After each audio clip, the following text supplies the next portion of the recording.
Good morning, everybody.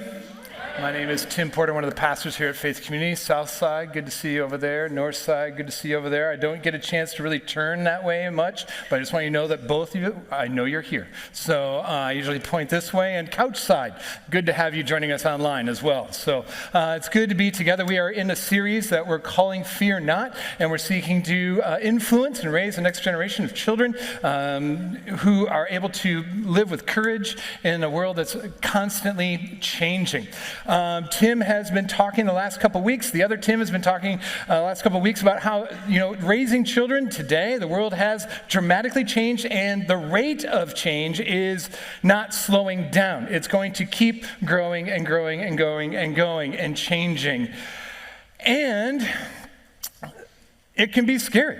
It can be scary to be a parent right now. It can be scary to be growing up in the midst of some of these changes. And we want to be focusing in this series on some of the constants.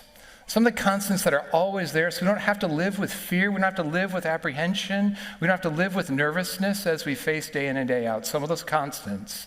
One is that we have a God that we can really hope in. That's what Tim started the series with. We have a God we can really, really hope in. Last week, the message, the emphasis was on God himself, the God who has arranged everything, who holds everything together, who's going to bring everything to conclusion because he brought everything into being.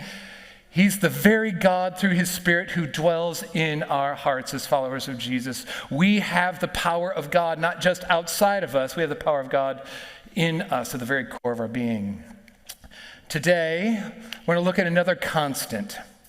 And that constant is what our real threat is as human beings. What our real threat is as human beings. So I ask you a question, and again, just like I've done in the last couple sermons, don't shout out loud what the answer is, and don't speak for your spouse, okay? But here's the question. Really seek to answer it. Introverts, I'll give you a few more minutes, just a few seconds to ponder it, but here's the question. What is your greatest threat to your life and well-being? What is your greatest threat to your life and to your well-being? Again, don't answer out loud, just ponder it for a little bit. I'm going to say a few more things as you're thinking about this. Maybe something comes to mind right away. But the reason why I ask this question is because how we define the problem will dictate how we find a solution. So if we think that our greatest threat is economic to our well-being, we'll find an economic solution. And that's important, but that's not the ultimate threat. If we think the threat is political, then we're going to try to find a political solution.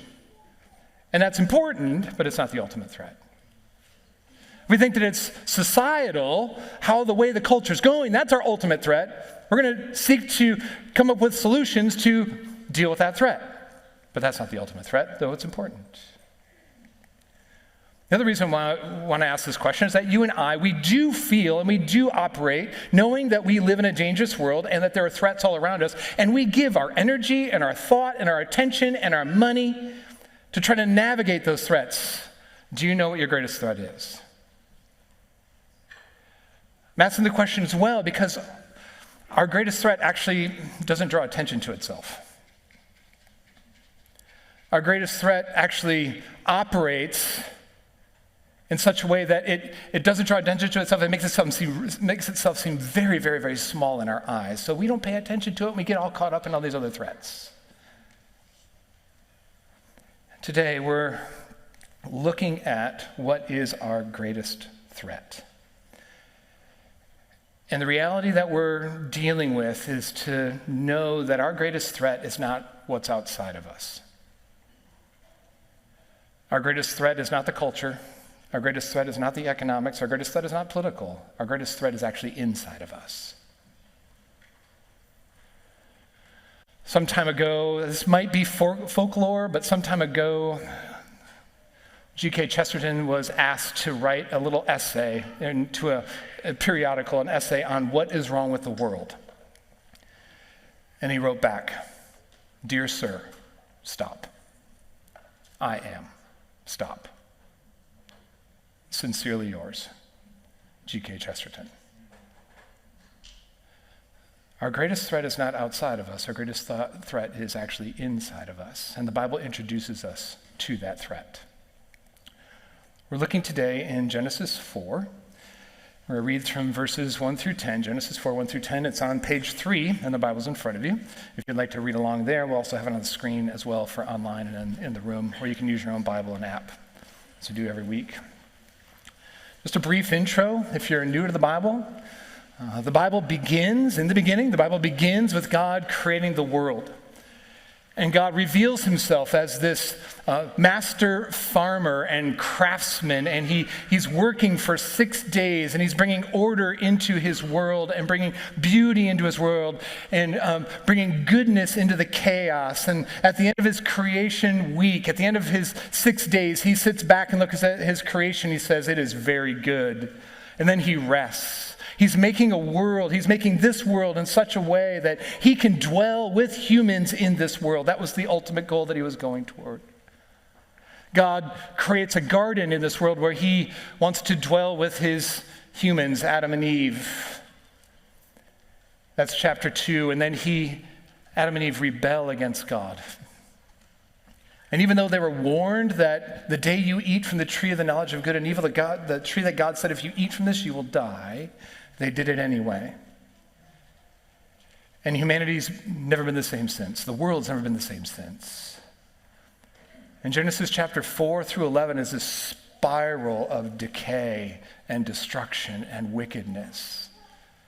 And right after Adam and Eve disobeyed God, we've got domestic violence because a brother kills another brother.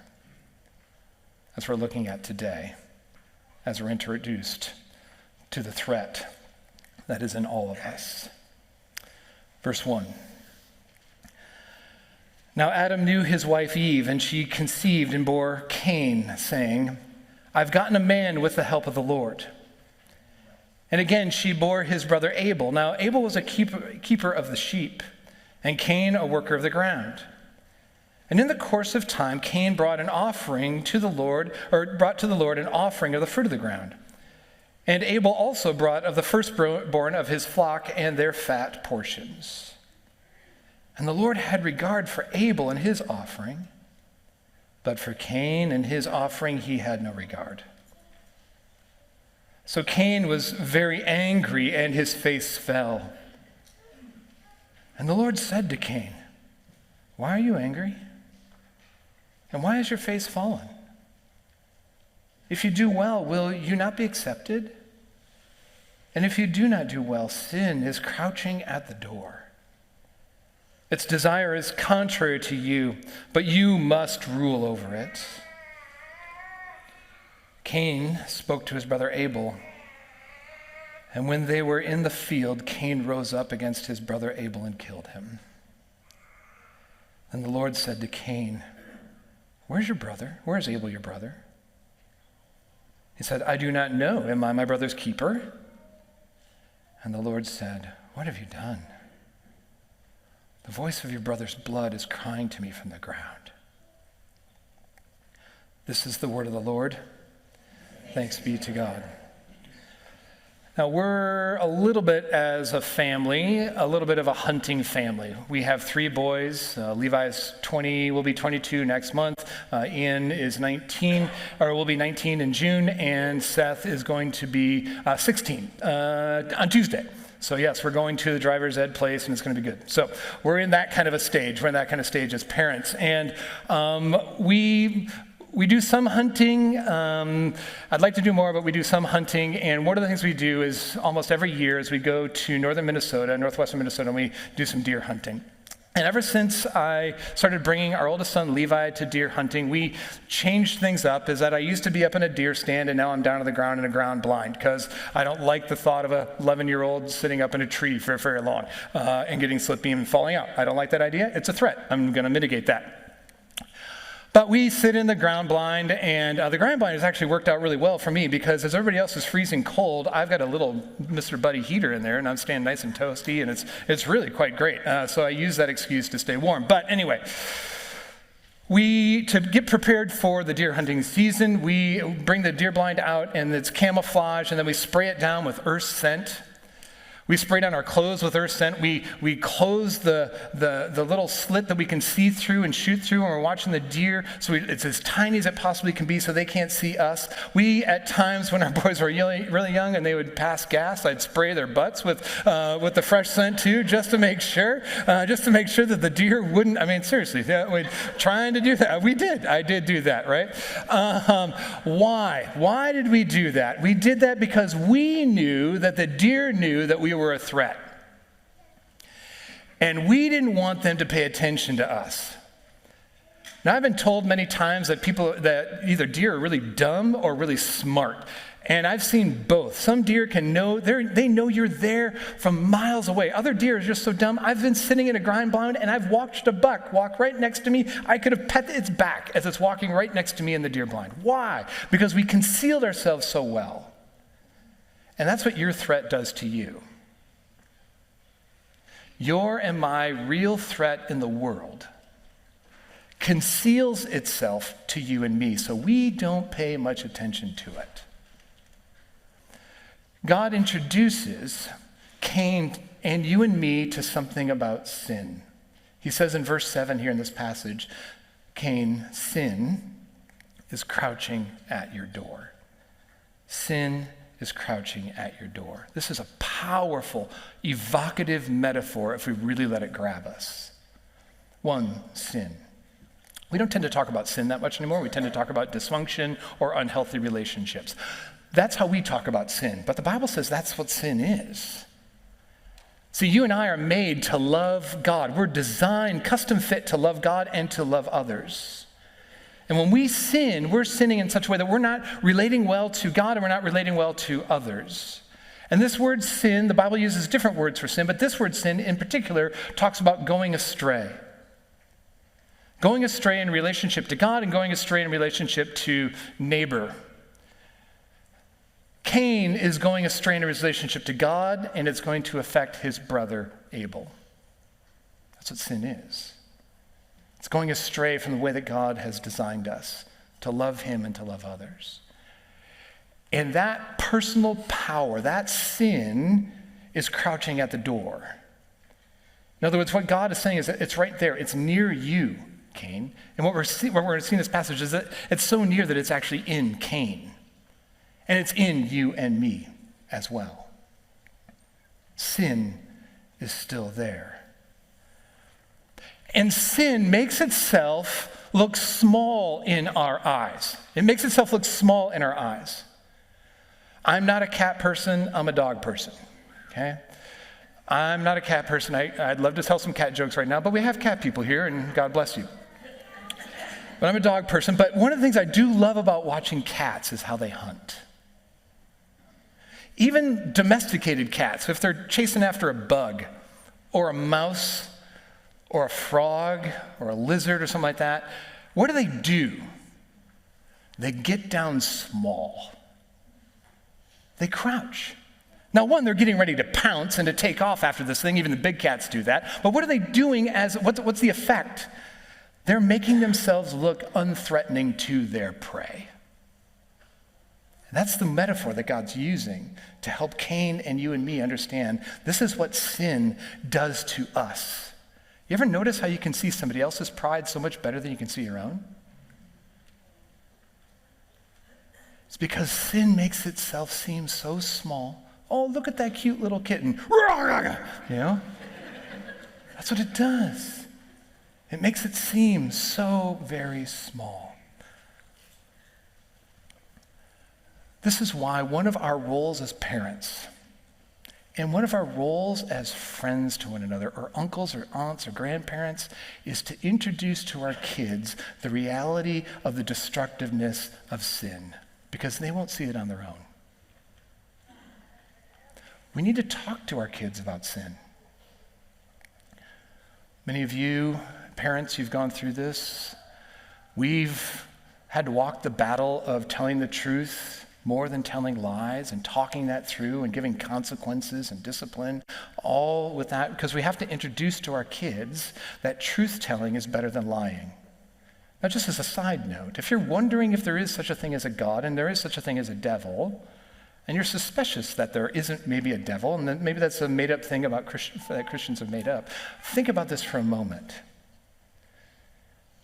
Did you ever have to teach your kids how to lie?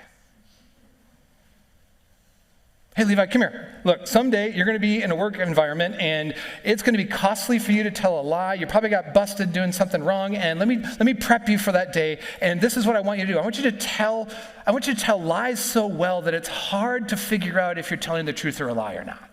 Use a lot of half-truths. Anybody have to do that as parents? What do we have to do? I know you're lying to me. And you're telling a lie that's so convincing, it almost has you convinced. Because I've done the same thing when I was your age. We have to teach our kids how to tell the truth. One of the ways that we did this as a family, and I recommend this, it's a little scary, and it's supposed to be. I remember my wife having some of these conversations with our sons, overhearing them, and I picked up the language too. It's like, look, Levi, Ian, Seth, when you lie, when we lie, we're siding with Satan. And you can believe all you want in God. We know you do, but you are siding in that moment with Satan. And Satan has come to steal, kill, and destroy, and he is the greatest liar in the world. Do you want to be in his kingdom, or do you want to be in God's kingdom? And just so you know, that the little lie that you just did right now because you were scared because you got in trouble and you thought you wouldn't get caught, you could avoid some of the consequences, all that kind of stuff. I know because I've been there too.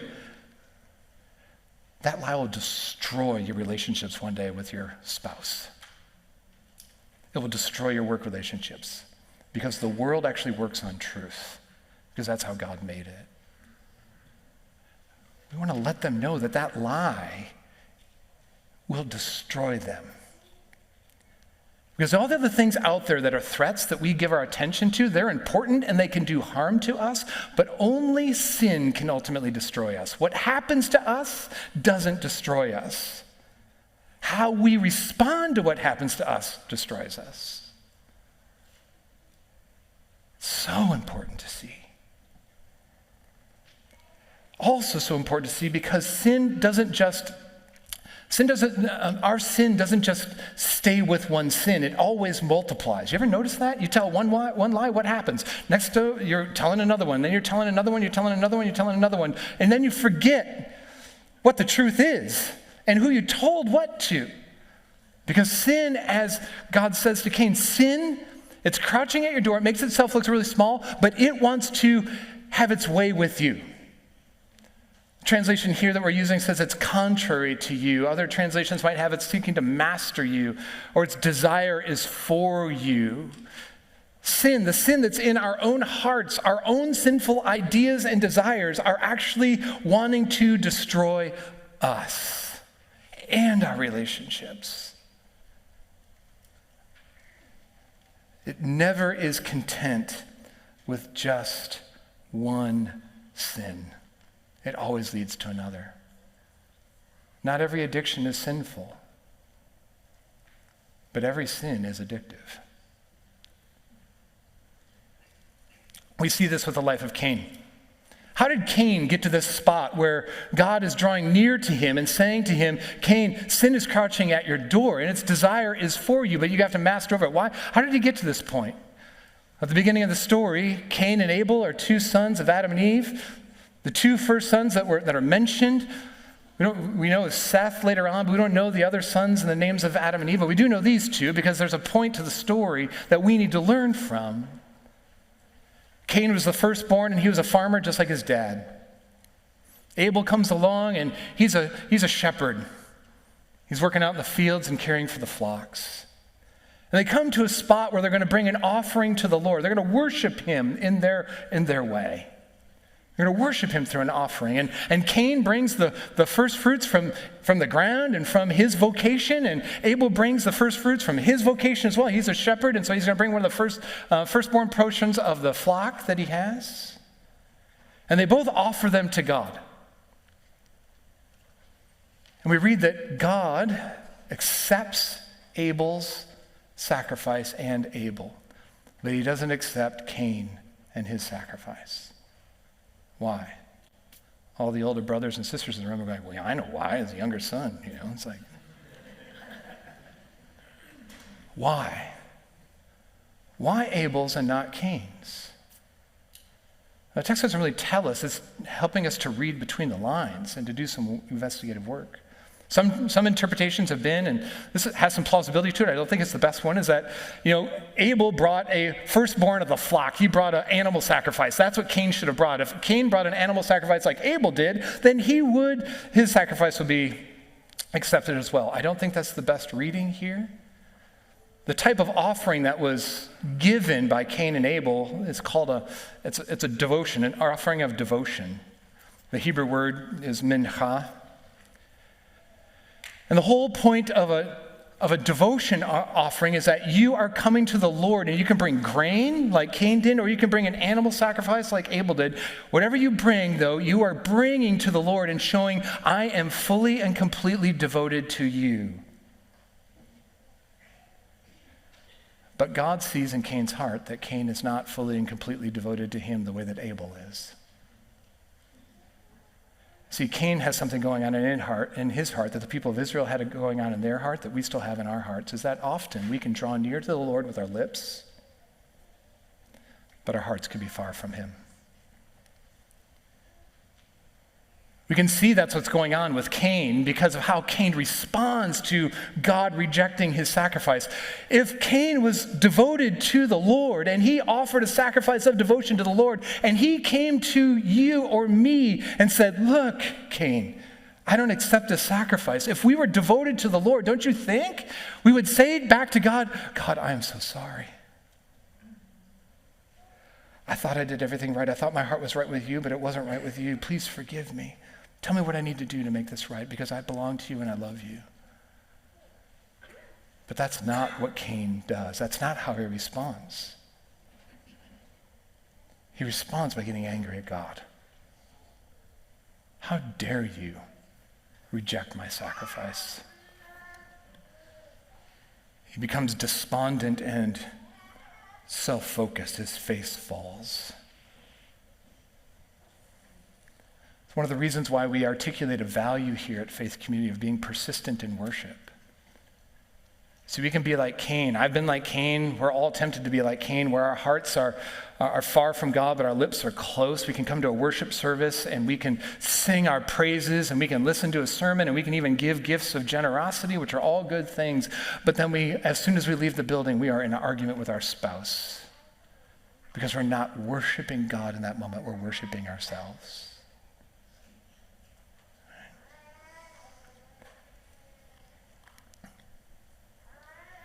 Cain wasn't devoted to God.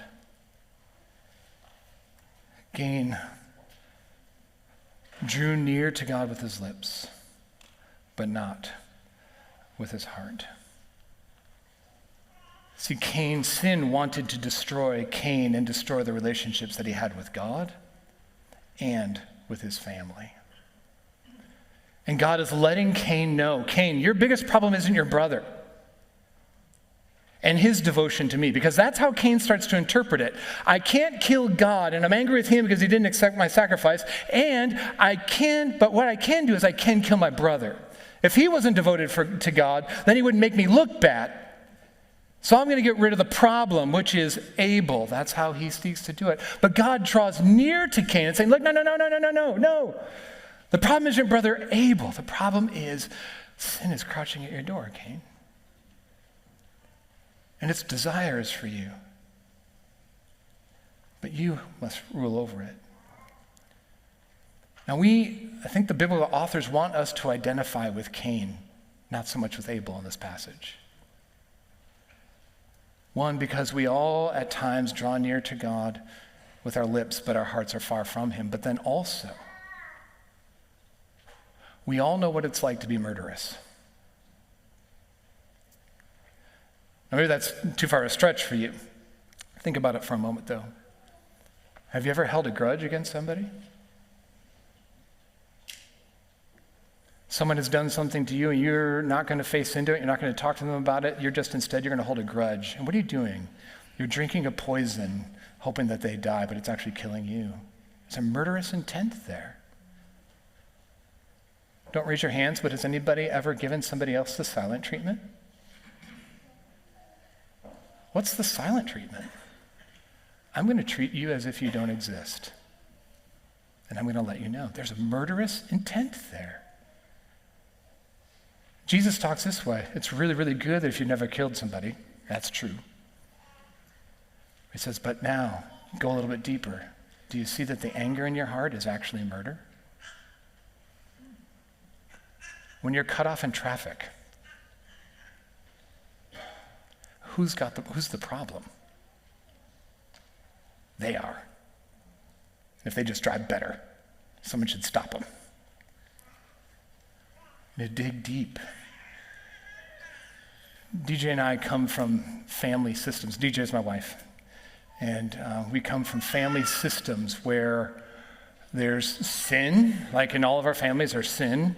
And how that sin is typically dealt with is it's never addressed, and it sort of builds up and bottles up, and then somebody holds a grudge, or they lash out. Somebody lashes out in response, and they hold a grudge, and then do the silent treatment for a long time. And then eventually, maybe when a holiday or a birthday or something like that comes along, we sort of play nice with one another and pretend like nothing happened, and everybody's nicey until the whole cycle starts again. My wife and I are like, wait, this isn't honoring to Jesus. And if we bring this kind of system into our family, we're going to have the same kind of conflict that we're enduring right now. We're not going to do that. By God's grace and kindness, God introduced us to a man named Ken Sande and to his books called Peacemaking, where he teaches how to walk through forgiveness. One of the things that Deej and I had to learn as parents is how to ask one another forgiveness, teach our boys how to ask forgiveness, how to confess sin, how to grant forgiveness, how to, what Jesus says, to get the log out of your own eye when you see the problems that other people have, to look at your own heart first. We had to teach all those things. And our boys have seen modeled in front of them me asking my wife for forgiveness in the midst of dinner, making dinner, and I'm short and I'm curt with her and I'm not respectful in my tone. And it's like pause, like, I'm sorry, please forgive me. That was not kind for me to say. Would you please forgive me for my tone? Our boys have learned to ask forgiveness of one another and forgiveness of us. Why? Because sin is crouching at our door, and it doesn't just want us to sin, it also wants us to handle sin sinfully. And that's where it becomes divisive. That's one of my greatest fears. But then we get glimpses. I mean, there's been times, the boys would tell you this as they remember, but my wife would tell you too. It's like, there's been times where our boys, we've coached them to ask forgiveness of one another like 20 times in a day. And go through this whole process. Why? Because we're laying the groundwork, and then every now and again we get these glimpses. This last Christmas break, all of our boys were home. It was wonderful, and they got into a little bit of an argument and a conflict. And I was in the kitchen, I was doing something, and I heard it. My wife was at work, and I just made one reference and then I walked away. Just made one little reference and just walked away. But as I was doing something else, I was listening to the conversation. And they handled it well. They were in conflict. And they started to seek to understand one another and ask one another for forgiveness. And it was the greatest joy that this dad heart's ever experienced. Because one day they need to take care of us. Right? And I don't want them fighting and squabbling about that. I want them to be united in their attempts to care for us, right? No. It's bigger than that. It's bigger than that. Now, it might seem a little strange in this series where we're talking about don't be afraid. We want to live with courage and humility and confidence. That's really true. But I do want to tell you that there is one thing that you do need to be afraid of. And if you're not afraid of this, you're going to be overcome by some other fear that's actually not that threatening. And the thing that I want you to be most afraid of is your potential. The potential in you to sin against others and God. Because that starts to put everything else in perspective. Anything that happens to you cannot ultimately destroy your relationship with God. But how you respond to what happens to you can. Now, I also want to emphasize that there is great hope in this because God of the Bible, the God of the Bible, doesn't just show us what our greatest threat is and what our greatest danger is, he's also the God who comes alongside of us and draws near to us to help us overcome our greatest threat. And that's what we see. That's what we see God doing in this passage. I've got a friend recently who wrote a little blurb on a blog that he said this. A friend of mine, he said, I grew up thinking that God was primarily concerned about my obedience and that my primary objective as a Christian was to get clear on all God's commands, all of his guidelines, and all of his ethical teachings, and to make sure that my life lined up with them exactly. And if I didn't live that way, God was waiting with a 2x4 behind his back to set me straight. That's not the God of the Bible. He said, it wasn't until my 30s that I was introduced to the truth that one of the primary things actually that God wants me to know is that he loves me and he draws near to me, especially when I sin. Another passage in the Bible, the Apostle Paul talks about in 1 Corinthians 10:13. No temptation has overtaken you that isn't common to everyone. But God is faithful, and he won't let you be tempted beyond what you can bear, because he will always provide a way out. Why does Paul say that? I think he says that because he sees. It's true, but also he sees God drawing near to people when they sin and when they're tempted to sin, and he's giving them a way out. And that's what we see with Cain.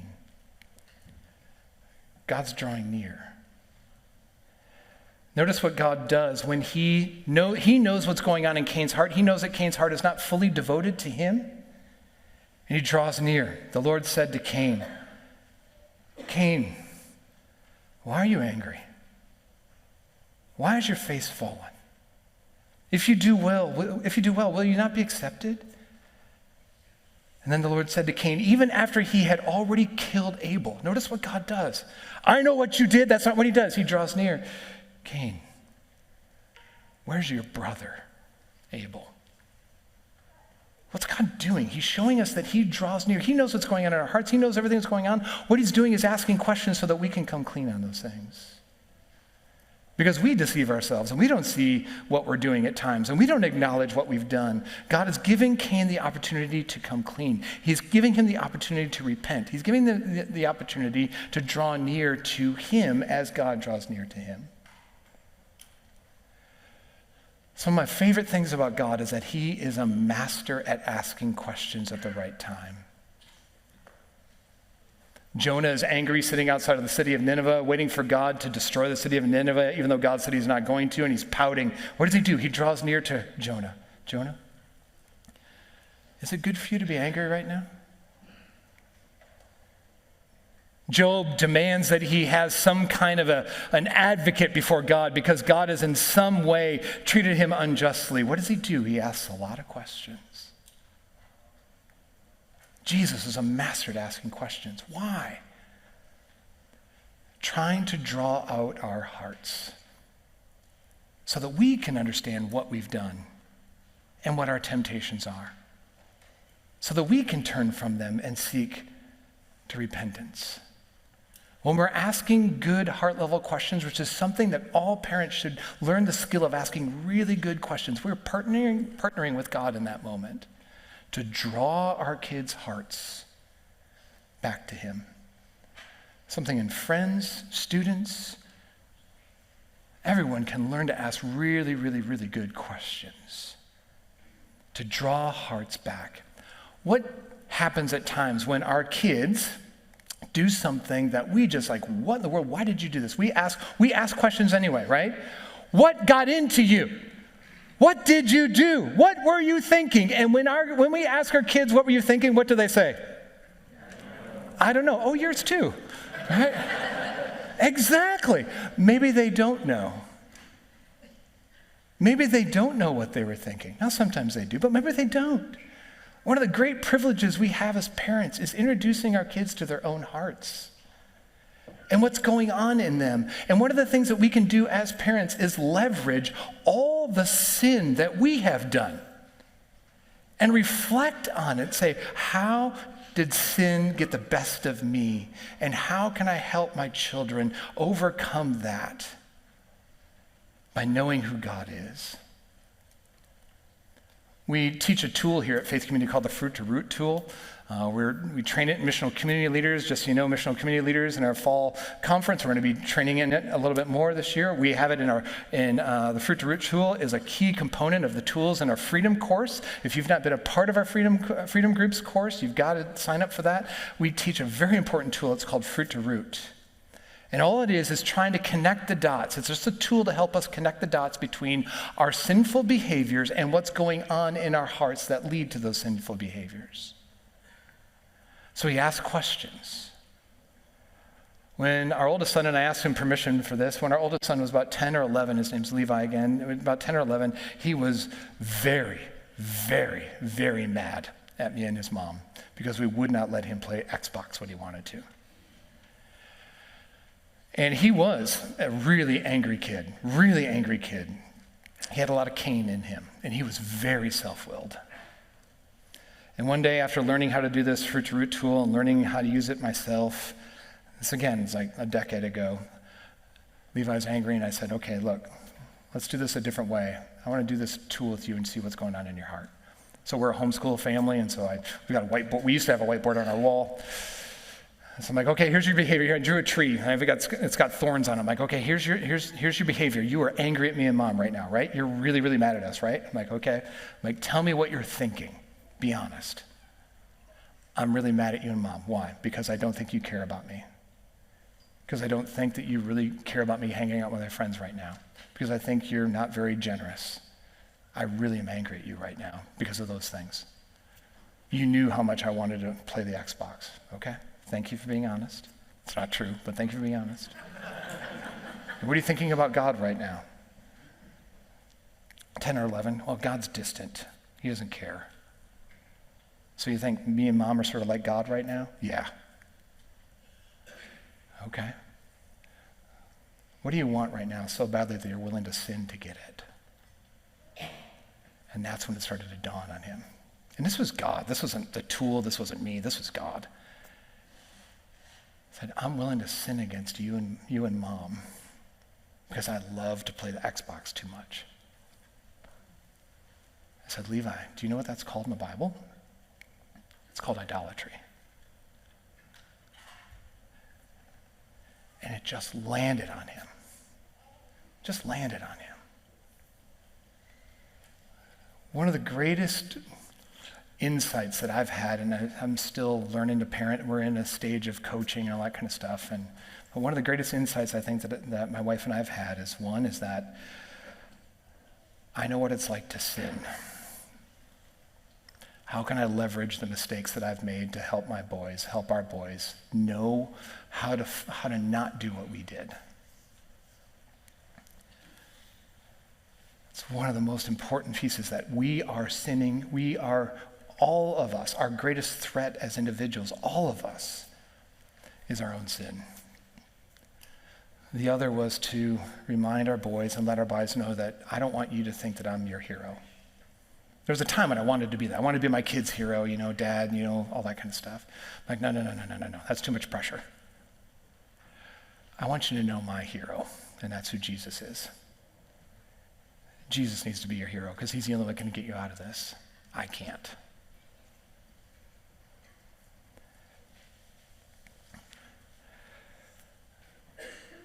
When God draws near to us, he draws near to us to draw us to himself. And when we sing about God being mercy, his mercy is more. I love that song because that's right out of the Bible, his mercy is more. When we sing that song, I want you to know that when we sing about God's mercy being more, that doesn't mean that he's soft on sin. He knows the damage that Cain has done here. Notice what God says to Cain. Verse 10, what have you done? What have you done? The voice of your brother's blood is crying to me from the ground.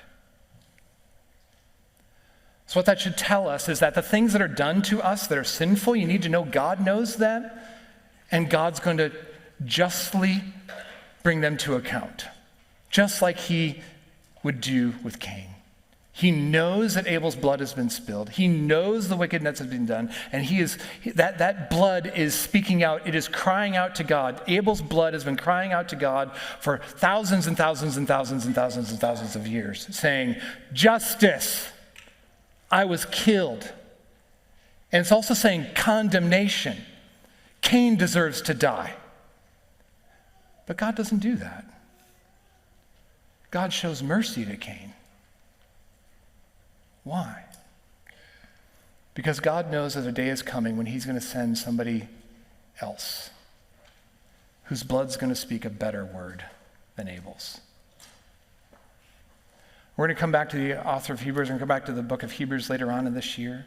But this is something that the author of Hebrews says about Jesus, who was sent by God, who is very God of very God, to live for us, to die for us, and rise again for us. The author of Hebrews says this about Jesus. We come to Jesus, the mediator of a new covenant, to the sprinkled blood that speaks a better word than the blood of Abel.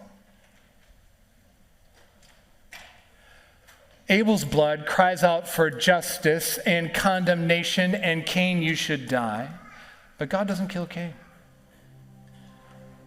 But he doesn't let that injustice go either, because he sends his son Jesus later on, who dies fully devoted to God, far more fully devoted to God than Abel ever was. And he died a murderous death as well. But no one took Jesus' life from his. He gave that life up. Why? So his blood, his death, could speak a much better word than Abel's, because Jesus' blood, an innocent, devoted man who died on our behalf, it speaks out justice and forgiveness, mercy. It speaks out justice has been satisfied, forgiveness and mercy. Parents, as friends to one another, as youth workers, Faith Kids volunteers, Awana, both to teach about the fear of the greatest threat, and that God draws near and God is determined to help us overcome our greatest threat, to the point that he gives his son, and Jesus willingly dies so that we don't get what we deserve. We get what Jesus deserves because he got what we deserve when he died in our place.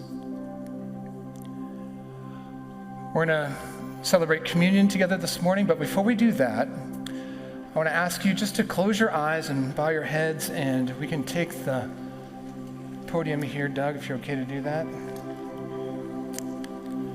I want to invite you just to close your eyes and bow your heads, and I just want to lead you just through a simple prayer just of two things inviting God to do in your life right here, right now. I just want to invite you to ask God to examine your heart. The psalmist says, test me and try me and see if there be any wicked way in me. God can see where sin is crouching at your door. Would you ask him right now to show you where that is?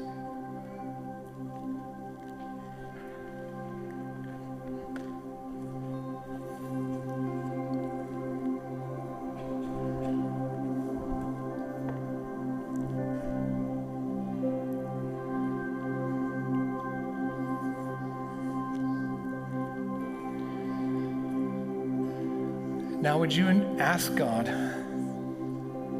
to give you the power and the inspiration to be able to overcome that sin, whatever it is?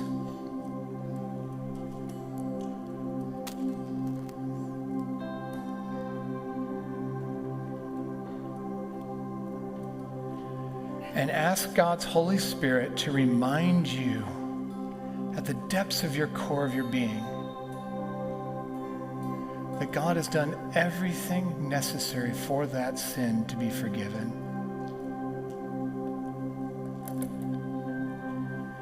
Jesus' blood speaks a better word than Abel's. It speaks justice satisfied,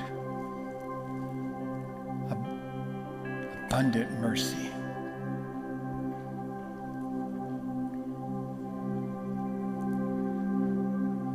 Father, thank you for your goodness, your mercy, your kindness, your steadfast love. Thank you that your mercy is more. Thank you that mercy triumphs over judgment. Amazing. Who is like you?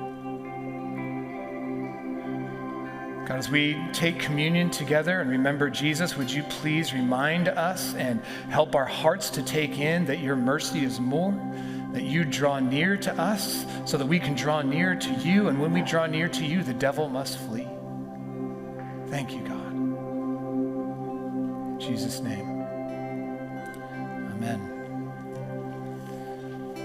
You should take your communion packet. One side is the bread, the other side is the cup. We're going to take the bread side first.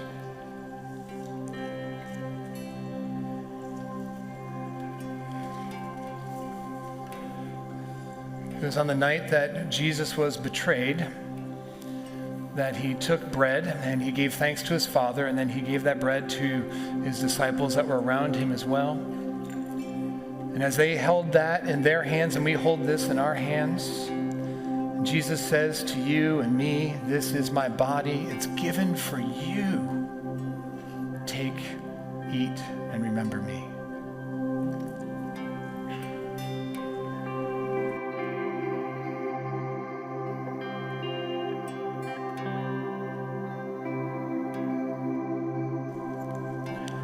And now the cup.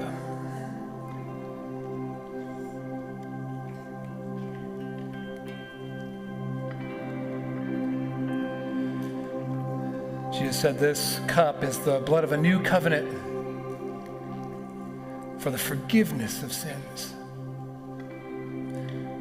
Take, eat, or take and drink and remember me.